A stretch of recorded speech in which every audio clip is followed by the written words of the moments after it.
오래전 일입니다. 고등학교 졸업하고 2009년에 신학교에 입학했습니다.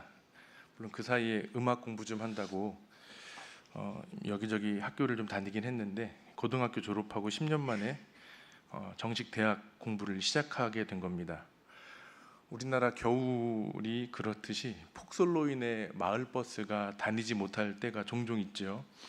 마을버스 종점보다 더 높은 곳에 살았던 저희 집에 그때 섬기던 담임 목사님이 신방을 오셨습니다. 신방 오시면서 이전도 사집이 하나님 집하고 제일 가깝네 라고 말씀하셨는데, 그해 겨울에 폭설이 온 겁니다. 그때 기억나는 것은 몇몇 남자들이 어디선가 나타나 마을버스가 올라갈 수 있도록 거의 막노동 수준으로 쌓인 눈을 정신없이 치웠습니다. 하염없이 내리던 눈발을 저를 비롯한 남자들은 감당할 수 없어서 포기하고 각자의 집으로 쓸쓸히 돌아갔습니다. 모교 신학교는 매일 점심시간에 채플을 이렇게 했는데요. 다음날 채플에서 강단에 서신 교수님께서 이런 말씀을 하시는 겁니다. 어젯밤 새하얀 눈이 온 세상을 뒤덮어 또 산도 뒤덮어 아침 출근길 겨울의 아름다운 설경을 보는데 창조주 하나님의 위대하심과 경이로움을 느낀다, 이런 말씀을 하시는 거예요. 저는 속으로 동의할 수 없었습니다. 왜냐하면 볼 때는 아름답죠. 근데 어젯밤 눈 치우느라 하나님의 경이로움보다는 정말 힘들었습니다. 같은 사건을 두고 기억하는 게 이렇게 다릅니다. 여러분, 과거 사실이나 경험을 의식 속에 간직하고 있다가 떠올리는 것을 우리는 이제 기억이라고 합니다. 그렇죠? 네. 그럼 추억은 어떻게 설명할까요? 과거 기억 속에 특별한 인상 깊게 남아 있는 것, 또 감정에 남아 있는 것을 따뜻한 기억 혹은 슬픈 기억을 감정으로 담아둔 것을 우리는 추억이라고 말합니다. 그래서 감정에 기인한 것을 추억이라 말하고, 사건에 기인한 것을 이제 사실에 기인한 것을 기억이라고 합니다. 근데 사람이 기억하는 것은 시간이 지나면 사실과 다르게 왜곡하고 잘못 기억하죠. 예전에 부흥사 강사님이 또 이런 예화를 들었어요. 집을 찾는데 그 집이 어딨냐니까 여기 어디였다라는 거예요. 어디 뭐가 있었냐고 하니까 저기 전봇대에 참새 3마리가 있었대요. 뭐 그런 얘기들도 하셨던 기억이 납니다. 사람 뇌가 기억하고 싶은 것, 또 그렇게 기억하고 싶은 대로 왜곡해서 기억하는 게 사람의 기억입니다. 여러분, 하나님은 기억을 왜곡하실까요? 너무 유치한 질문이죠. 하나님의 기억은 완전하십니다. 오늘 설교 제목을 하나님의 기억으로 이렇게 잡아 보았는데요. 하나님은 영원하시기 때문에 시간 안에 갇혀 계시는 것이 아니죠. 시간 안에도 계시고 시간 밖에도 계시고 시간을 창조하셔서 시간을 통치하시며 온 인류를 다스리십니다. 그러면 하나님의 기억에 대해 성경은 어떻게 우리에게 말씀할까요? 창세기 8장에 보니까 세상을 홍수로 물로서 심판하신 하나님께서 노아와 그와 함께 있는 그 모든 들짐승과 방주에 있는 들짐승과 가축을 기억하셨다고 말씀하십니다. 그리고 하나님이 바람을 땅에 불어 물이 줄어들게 하셨다. 하나님이 기억하셔서 그렇게 하셨다는 겁니다. 또 출애굽기 2장에 보니까 이스라엘 백성들이 애굽에서 종살이할 때 그들이 당한 고통의 소리를 들으시고 하나님이 뭐라고 말씀하셨냐면 아브라함과 이삭과 야곱에게 세우셨던 언약을 기억하셨다라고 말씀합니다. 그러니까 하나님도 인간사의 모든 것을 보고 계시고 기억하고 계신다는 겁니다. 그러면 하나님이 기억하시는 것과 사람의 기억, 여러분 어떤 차이가 있을까요? 계속 너무 유치한 질문을 드립니다. 있었던 일과 사건을 기억하는 건 똑같습니다. 차이가 있다면 좋아요, 여러분. 우리 사람은 그 사건을 잊어버리거나 또는 사실을 다르게 기억하는 존재라는 사실입니다. 그러나 하나님은 그대로 있는 사실 그대로 더하지도 않으시고 빼지도 않으시고 기억하신다는 겁니다.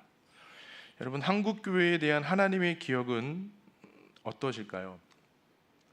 일제강점기를 지났던 한국 교회, 민족이 고통당할 때 식음을 전폐하며 금식하고 흉악한 권세를 풀어냈던 한국 교회, 광명한 아침을 맞이했던 한국 교회, 이를 위해 쉼없이 철야하며 나라와 민족을 위해 기도했던 한국 교회, 특별히 목회자들이나 성도들이나 할 것 없이 산기도에 열심이었던 한국 교회. 저도 이와 같은 어른들의 등을 보면서, 기도의 등을 보며 배우고 자랐습니다. 하나님께서 지금의 한국 교회와 오래전 한국 교회를 향한 기억은 어떠실까요? 우리가 기억하는 것과 하나님이 기억하시는 건 어떨 것 같으세요? 다만 바라기는 다르지 않기를 바랄 뿐입니다. 우리의 기억이 착각이 아니기를 바랍니다. 오늘 본문도 하나님이 기억하고 계신 사건에 대한 한 부분의 말씀입니다. 하나님께서 그들의 조상 이스라엘을 출애굽시키실 때 있었던 일 말씀하시며, 그 말씀들은 모두 하나님이 기억하고 있는 그러한 그들을 향한 하나님의 기억입니다. 어떤 기억이에요?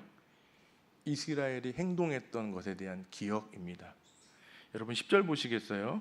10절 같이 읽어보겠습니다. 시작. 그러므로 내가 그들을 애굽 땅에서 나와서 광야에 이르게 하고. 하나님께서 이스라엘을 광야로 데려가십니다. 여러분 제가 2년 전에 출애굽기 본문 가지고 5대 광야 시리즈로 시간 날 때마다 틈틈이 광야, 고난에 대해서 말씀드렸습니다. 궁금하세요? 찾아서 들어보시기 바랍니다.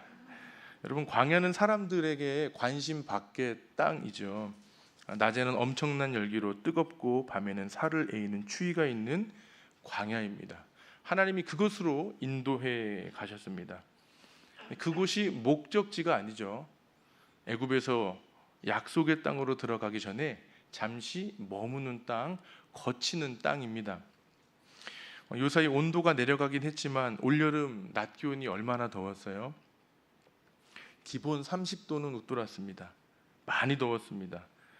그런데요, 광야는 우리나라와 비교도 할 수 없는 기본 40도에서 50도까지 올라간다고 합니다. 물론 습하지 않기에 그늘에 들어가면 좀 낫다고 하지만 광야에 그늘이 어디 있겠어요?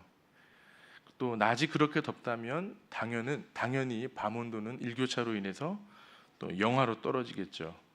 제가 자료를 찾아보니까 일교차가 최대 60도라고 합니다. 사람이 살 수 없는 곳이죠. 그와 같은 곳으로 하나님께서 이스라엘 백성들을 인도해 가신 겁니다. 그런데 출애굽기 13장에 보니까 그곳 광야로 가는 이스라엘을 위해서 하나님께서 낮에는 구름 기둥으로 그늘을 만들어 주셨고 밤에는 불 기둥으로 보호해 주시고 지켜 주셨다라고 기록합니다. 여러분, 하나님께서 이스라엘이 광야에 도착했을 때 그들이 지켜야 할 아주 중요한 두 가지를 오늘 본문에 기록하고 계시는데 이거를 주셨다고 말씀합니다. 그들이 약속의 땅에 들어가기 전에 중요한 두 가지, 무엇인가? 하나님의 백성답게 살도록 주셨다는 겁니다. 오늘 이 수요기도회에서 이 말씀을 전하고 들으며 저와 여러분에게 하나님 주시는 영적인 유익을 얻는 시간 되기를 축복합니다. 첫 번째로 주신 것 11절 보시겠어요? 같이 읽어보겠습니다. 시작. 사람이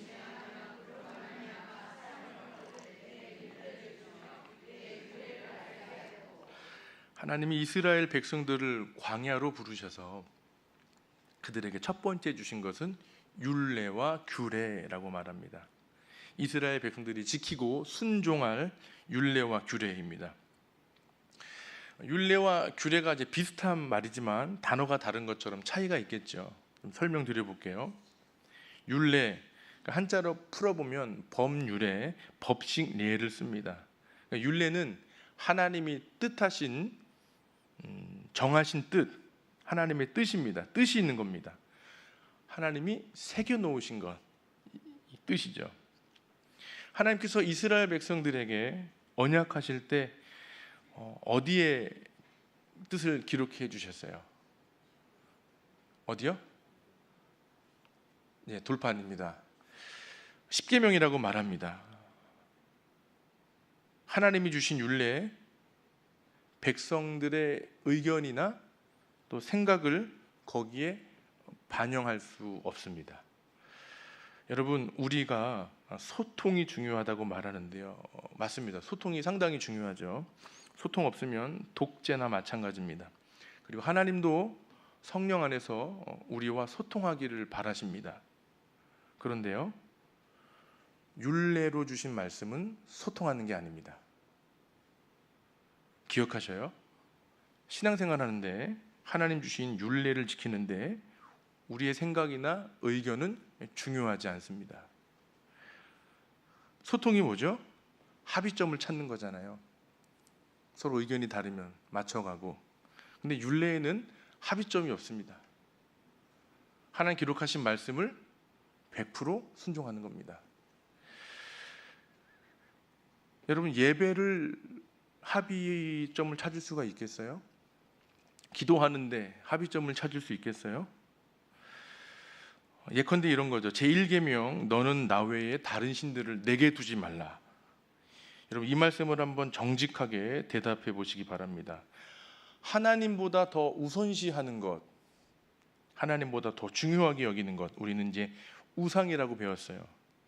여러분, 정말 더 중요하게 여기는 거 없으세요?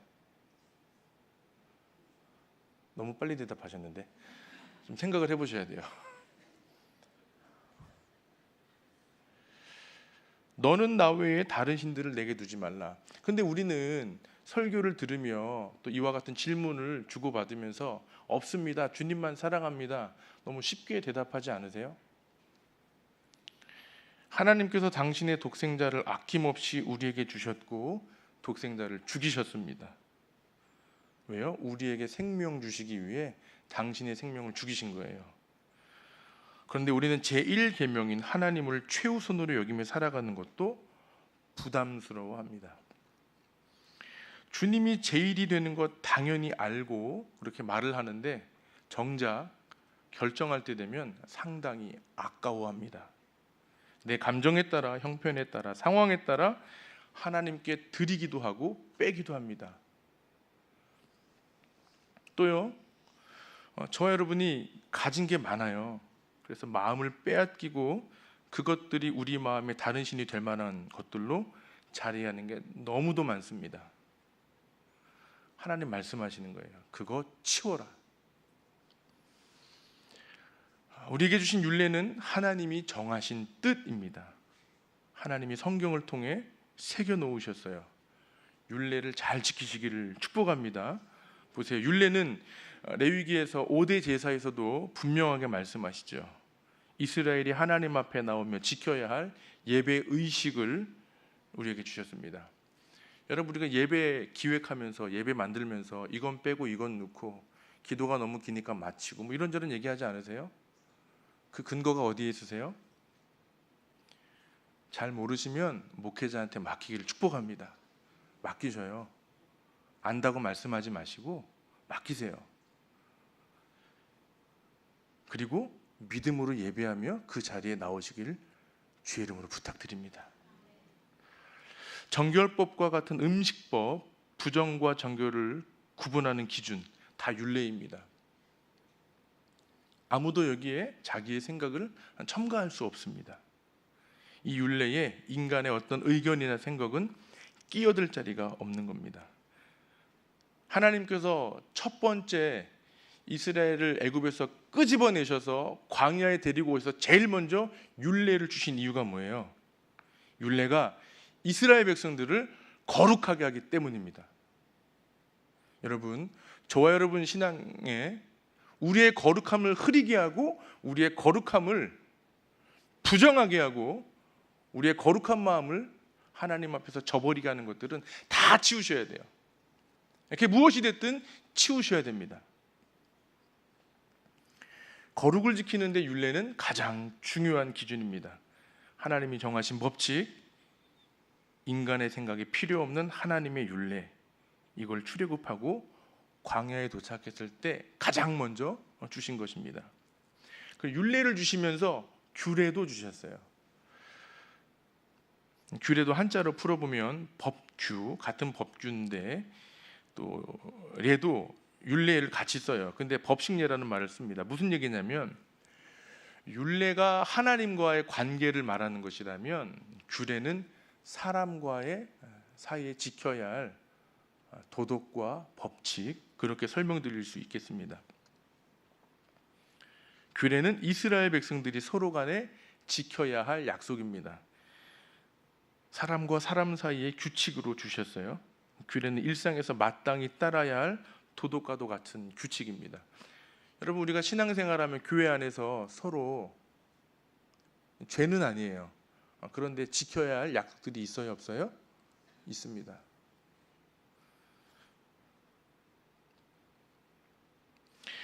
율례와 규례를 구분해서 설명드리면, 율례가 종교적인 혹은 의식적으로 지키는 것이라면 규례는 사회적으로 함께 지켜나가는 것.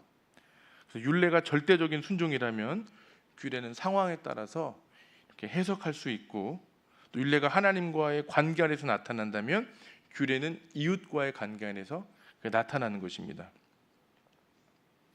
하나님께서 광야에서 이스라엘 백성들에게 율례와 규례를 주신 겁니다. 왜요? 그들이 들어가 살아야 할 땅에 하나님 사랑하고 이웃을 사랑해야 되기 때문입니다.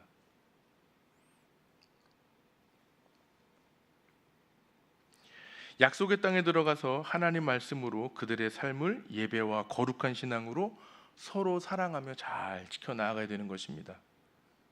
광야에서 첫 번째 주신 율례와 규례입니다. 두 번째 광야에서 주신 건 뭘까요? 12절 같이 읽어보겠습니다. 시작. 또 내가 그들을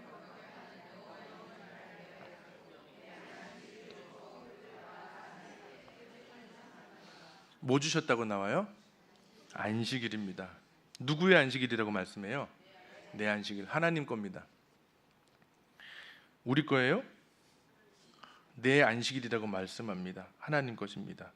안식일을 주신 이유, 여기 보니까 이스라엘 백성들을 거룩하도록 하시려는 하나님, 또 여호와를 알도록 하시려는 안식일이라고 말합니다.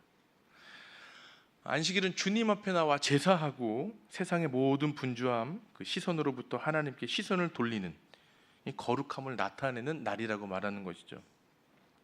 내가 그들을 거룩하게 하는 여호와인 줄 알게 하려고 내 안식일을 주어 그들과 나 사이에 표징을 삼았노라.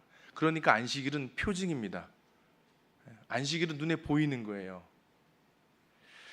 여러분, 구약 관점에서 안식일은 문자적으로 지켜야 할 말씀이지만 교회 시대를 살아가는 우리에게 바른 해석과 적용이 필요합니다. 이거 제가 지난 새벽에 언젠지는 기억은 안 나는데 한번 말씀드렸어요.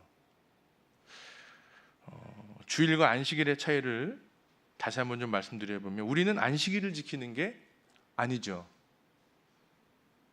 예수님께서 세상에 오심으로 모든 율법을 완성하셨습니다. 모든 율법이 성취되었습니다.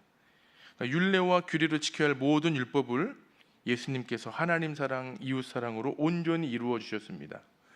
그러니까 우리에게 주일은 예수님이 우리의 죄를 용서해 주시려고 죽으신 것과 주님 죽으셔서 장례 치르고 사흘 만에 죽음을 이기시고 사망 권세를 깨뜨려 부활하신 날, 이 날을 기념하여 축하하고 감사하고 떡과 음식을 먹으며 함께 모이는 날, 부활의 증인으로 모이는 날, 이게 주일이죠. 성도는 이 날을 기억하고 축하하고 감사합니다.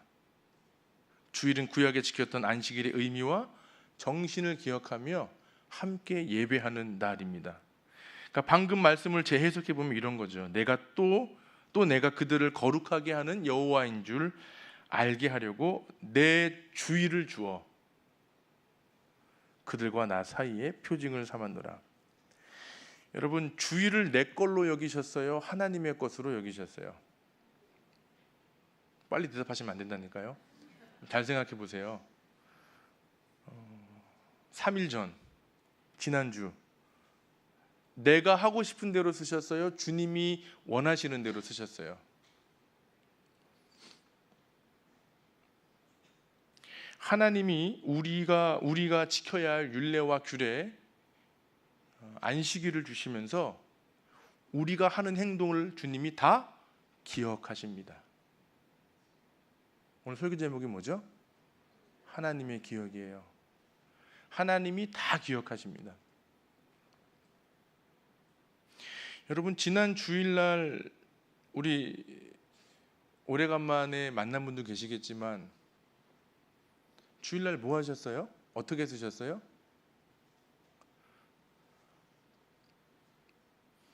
기억하세요? 주일은 내 날이 아닙니다.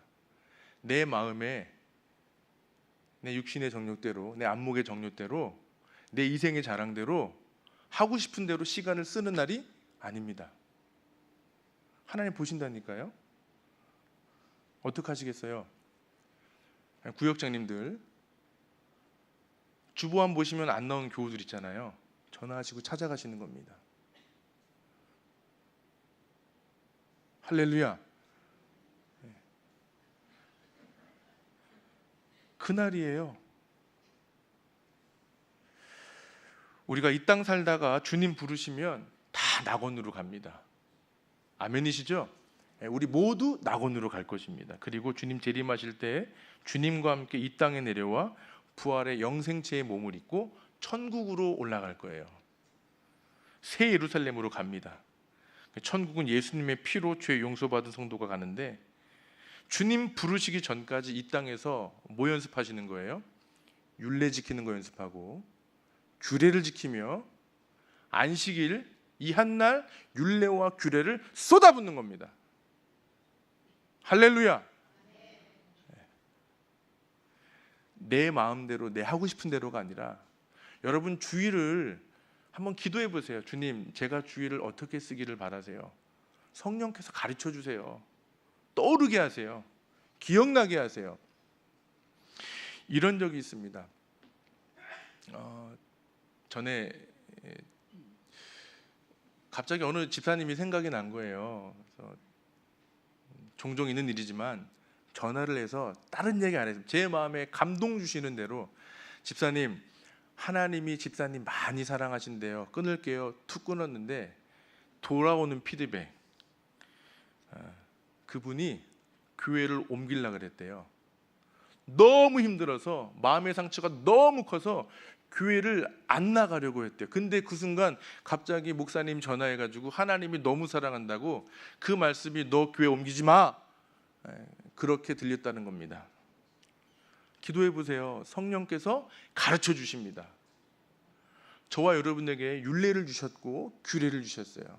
하나님 사랑하는 것, 사람 사랑하는 것, 안식일에 쏟아부으시길 축복합니다.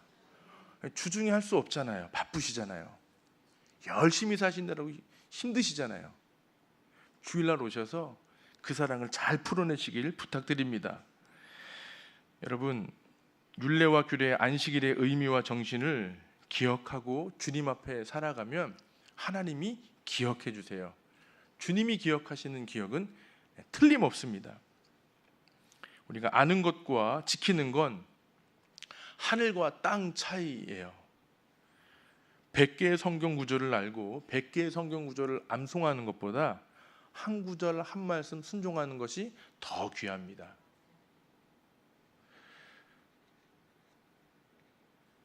제가 지난주 월요일, 이틀 전에 월요일 날 전화를 2번 받았어요. 목사님, 주일날 설교가 너무 세서 상처받은 사람이 있대요. 여러분, 이 설교가 여러분에게 상처가 되시나요? 여러분, 이 설교가 여러분 마음에 짐이 되시나요? 하나님의 음성으로 들으시기를 축복합니다. 아픈 만큼 하나님 앞에 자신을 돌이키면 사는 겁니다. 여러분, 광야는 비워진 곳이에요. 거칠고 쉴 곳이라고는 찾아볼 수 없는 광야. 하나님께서 그곳으로 이끌어 가셔서 율례를 주셨고 규례를 주셨어요. 그런데 오늘 본문에 우리가 읽진 않았지만 13절부터 24절까지 보면 이스라엘 백성들은, 하나님 기억하시는 이스라엘 백성들은 패역했고 반역했고 배신했습니다.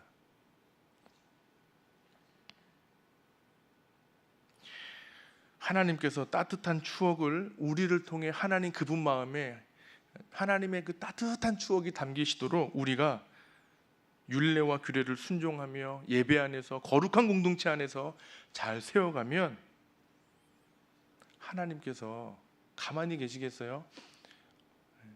저는 확신합니다. 하나님이 그 인생 섭섭하게 안 하실 거예요.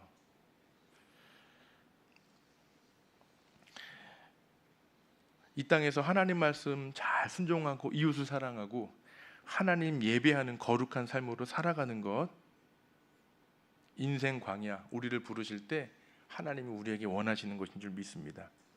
13절, 16절, 21절, 24절에 보면 광야에서 이스라엘 군들이 반역한 내용들이 여기 어김없이 다 하나 빠짐없이 다 적어놨어요. 준행하지 않았고 동행하지 않았고 행하지 않았고 더럽혔고, 하나님께서 진노를 쏟으려고 하셨는데 생각하셨는데 참으신 이유가 있어요. 하나님은 당신의 이름을 위하여 참으셨다고 말합니다. 오늘 새벽 말씀에 회망 얘기 잠시 드렸는데요. 여러분, 저와 여러분들이 우리가 하나님의 마음을 헤아릴 수 있는 성도가 되기를 원합니다.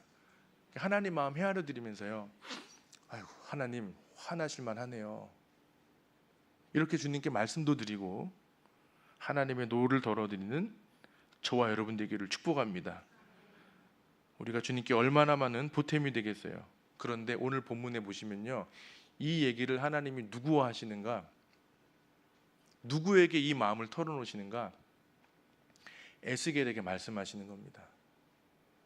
에스겔 한 사람에게 이스라엘들과 있었던 일들, 그 선조들이 행했던 죄악, 그리고 지금 이스라엘 2세대가 하고 있는 이 죄악을 하나님이 에스겔에게 말씀하시고 에스겔이 들어드리면서 이 말을 하는 겁니다. 오늘 이 말씀을 통해서 이 시대에 저와 여러분이 에스겔과 같이 하나님의 마음을 들어드리며 하나님 기억하시는 것 우리도 기억하면서 율례와 규례, 그 사랑을 안식일에 쏟아붓는 저와 여러분 되기를 주의 이름으로 부탁드립니다. 우리 같이 찬송가 부르고 기도하기 원합니다.